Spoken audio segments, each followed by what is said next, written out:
Welcome to Part 2 of Tombstone Blues, written by Michael Parnall and Robert Clark. We join Stanley as he enters his inherited motel for the first time.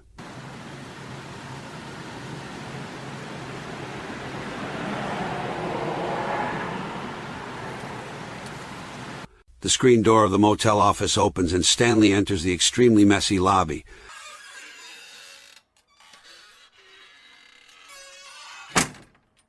The floor is stained with brown blotches and the walls are covered with various pictures, newspaper clippings, and old ads. He walks up to the front counter located a few feet into the small office. Hello. Anyone here? Looking back out the front door and then back to the counter, he realizes no one is around, ringing the bell on top of the front desk to be sure, but he gets no response. Stanley notices a closed door covered in ads and papers behind the desk. With a light knock, Stanley opens the door to the dark room. He feels around the cluttered walls for a light switch as he enters. The only light in the dark room comes from the lobby through the open door. Stanley can make out a single string hanging in the center of the room from the ceiling. Assuming it is a string pull light, he blindly makes his way toward it. Pulling the string, he turns on the single light bulb for a second before it explodes into darkness. A man standing in the corner makes Stanley jump during the brief second of light. He backs up to the door entrance. Hello? Who's there? Don't fuck with me, buddy. Who are you?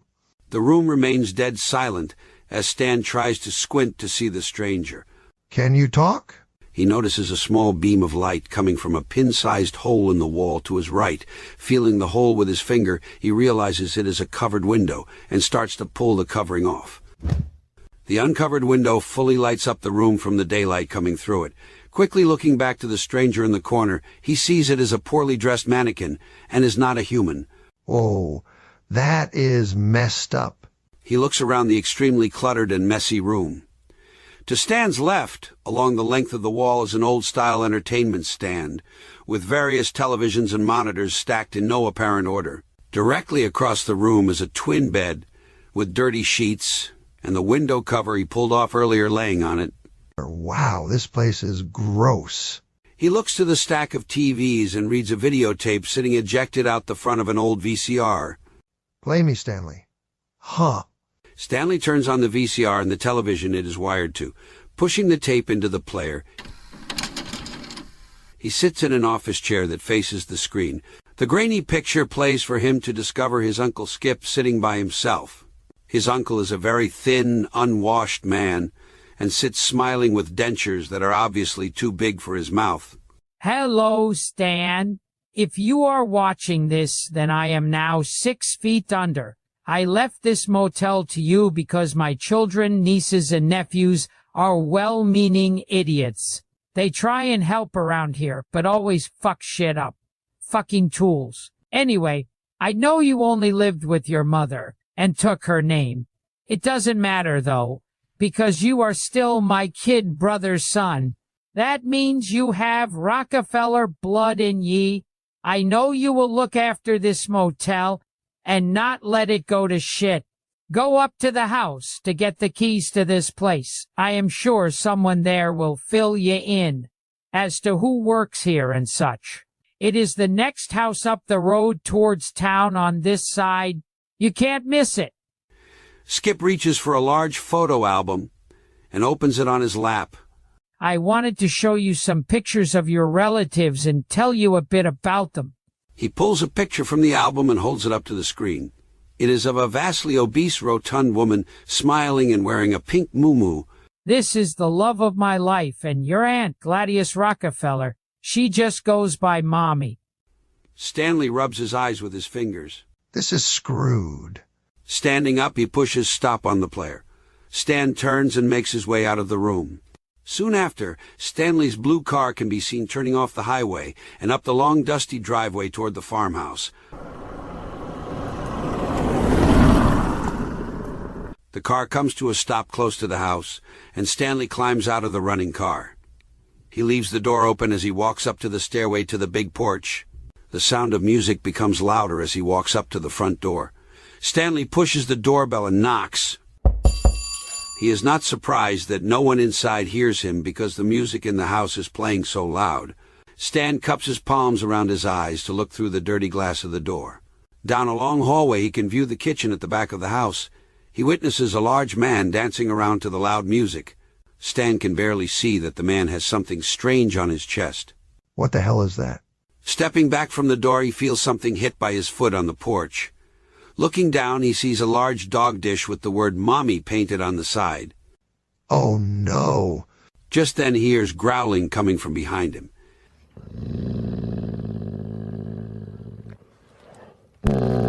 As he turns around slowly, a waist-high junkyard dog stares at Stan, growling louder as they lock eyes. Good doggy. The dog slowly walks up the stairs as Stanley backs up. Is your name Mommy? Hey, buddy. The dog suddenly lunges, snapping its teeth at Stan. Stanley turns to avoid the dog's attack and jumps off the far end of the porch to the ground. Landing with a thud on his backside, he can hear the dog now barking.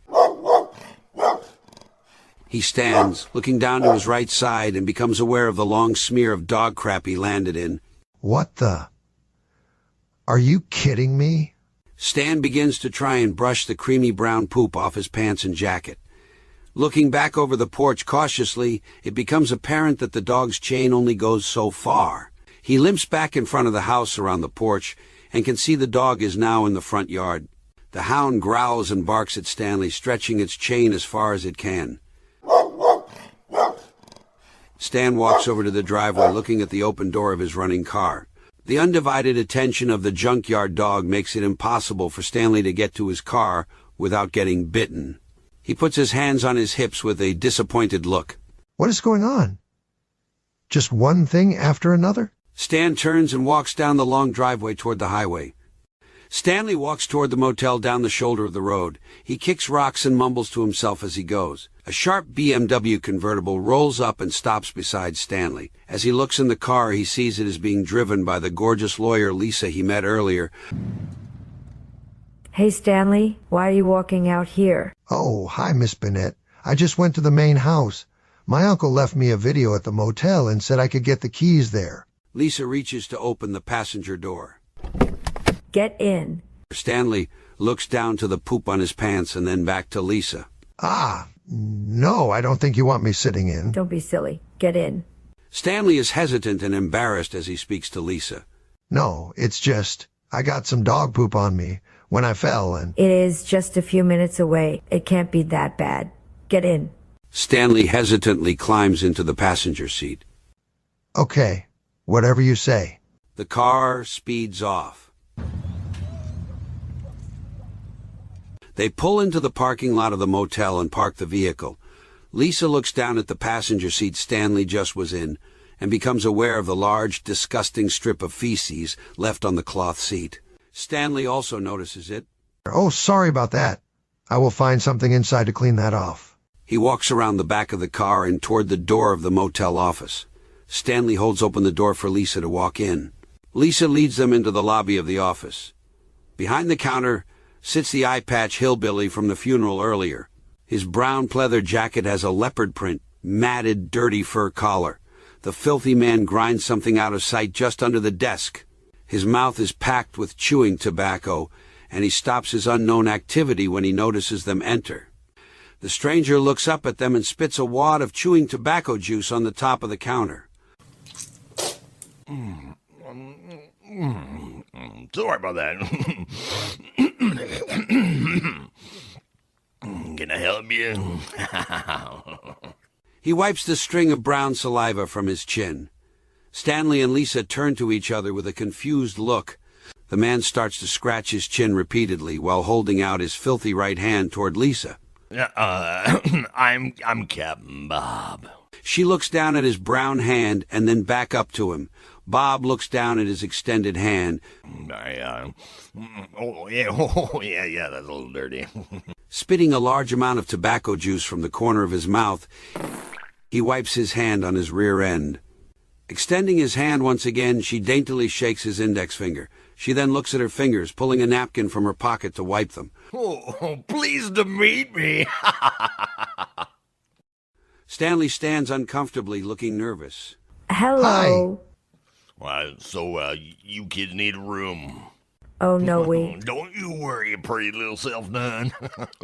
We charge by the hour. Your secret's real safe with me. No, she is my lawyer and... Woman lawyer? I get it. A little role play. Mr. Peuter is the benefactor. Bennette, what? I don't need to know what you're gonna do in there, darling. The captain spits once again on his own lap, with it staying connected by a long string of spittle. My Will you uncle. bring anyone else in the room with you? That'll be a small charge. They look at each other once again, and then back to Bob. I don't think you understand what we are saying. Well, you know, you can have the room for free if I can go after him. We don't want a room? Well, you can't do it right here.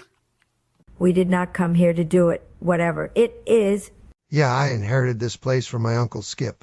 Bob stares straight at Stanley while spitting out of the left corner of his mouth. Inherit? This place? Uncle Skipp? He pauses while the wheels turn in his head, and Stanley nods. That means you were...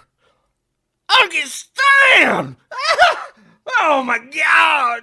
Stanley keeps nodding yes. The captain starts to dance with his arms in the air and a massive smile on his face. Uncle Stan! Uncle Stan! Uncle Stan! He quickly comes from behind the counter, exposing his chewing tobacco-stained clothes. Running up, he throws his arms around Stan in a bear hug. Stanley stands with his arms to his side, looking at Lisa with an odd look. Bob finishes his hug and begins to shake Stanley's hand very fast. No one's going to believe you're here. Nobody. Nobody's going to believe it. Who won't exactly? The captain smiles at both with his repulsive tobacco-colored teeth. There's no way. They won't believe it. They won't believe it. He releases the grip on Stanley's hand and jumps into the air, spinning 360 degrees. The screen door slams as Bob makes a fast exit. What the hell was that? Stanley looks down at his now soiled hands and clothes. I think that must be one of my cousins. Lisa grabs a handful of small napkins, stacked by an old coffee station beside her, to give to Stan. Not his uncle? He starts to try and clean off some of the mucky smudges Bob left on him. Uncle Skipp would have to be my brother for that to be true.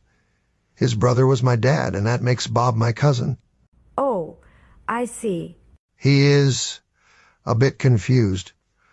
Oh, God, help me! Lisa snickers, walking out the office door with Stanley in tow. The screen door slams shut as they walk out front of the motel.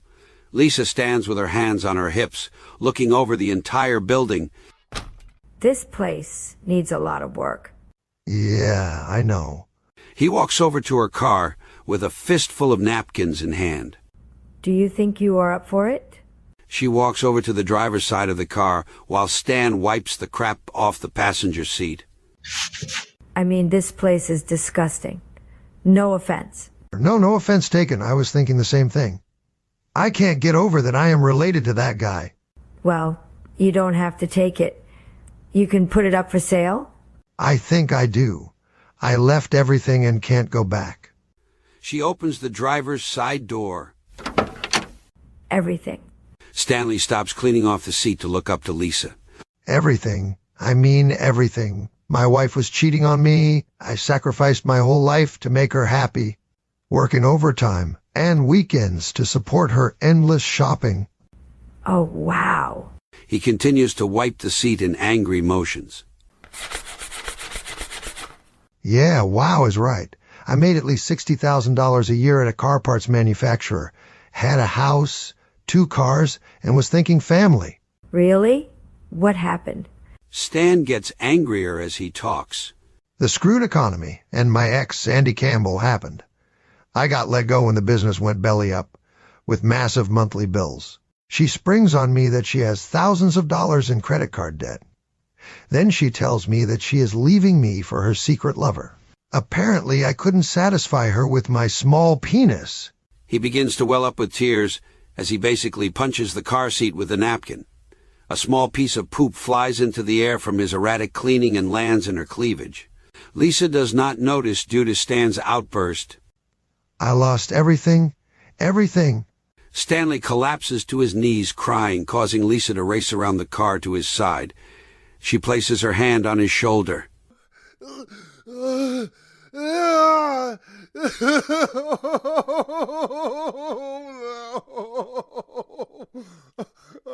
It is not your fault. Yes, it is. I'm a stupid idiot. No, don't say that. She deceived you. You are not stupid. He looks up at her with tear tracks on his cheeks. She turned all my friends against me. My mother died, and I never knew my dad. Inheriting this place is the only thing I have. He stands up and faces her, now seeing the small ball of feces in her cleavage. He pauses for a minute, then looks away. Now I come to find out that this place is a shithole, and I am related to a bunch of hillbillies. You can fix this place. It will be a lot of work, but you can still make it. Maybe. Lisa returns to the driver's side of the car, while Stan finishes wiping off the seat and closes the car door. I will do my best. Lisa peers over Stanley's shoulder with a concerned look, then climbs into the driver's seat. What?